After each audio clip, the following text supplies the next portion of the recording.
All right. You told me about a summer job you had. I think you were taking milking cows. Yeah. And how old were you at that time? Well, I was, I guess, 19. Well, I was 15 that September after the summer. I was 14. Where was that? In McAllister, which is about 12 miles from House, where we lived. House, New Mexico. Yeah. Okay, you want to tell us about that job? Well, I can. Okay. Is it ready to go, or you don't? It's recording. Okay. Well, after the graduation service for the grade school there at House, New Mexico in the summer of 1945,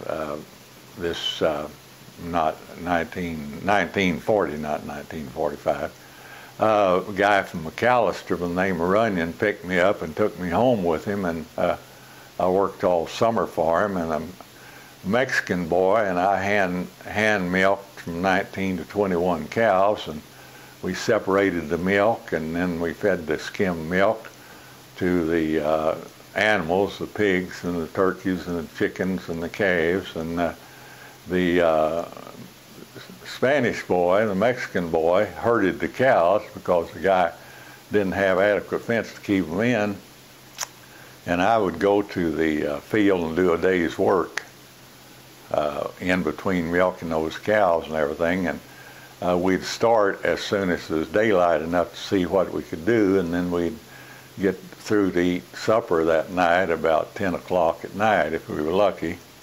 And he was going to pay me $1 a day in room and board, but he got afraid I would quit, so he raised my pay to $1.25. They had had a good wheat crop the year before, and on Sunday afternoon the combines were parked at the end of the fields ready to start cutting wheat on Monday morning, and Sunday afternoon it came a hail and completely destroyed the wheat crop, so they didn't harvest any wheat the summer of 1939. So they were all spooked, so they got roll binders and cut their wheat and bound it up, and then we shocked it and let it cure out and haul it to the thrash machine to thrash their wheat so they'd have some harvest. And there really wasn't any use to do it that summer because they really had pretty weather the rest of the summer. But at the end of the summer when I went home, I bought a cow from a guy and gave him $85 for the cow, and I had $14 in my pocket. Of course, there's several other things happened, but we don't need to narrate them here. Well, how about the bed bugs?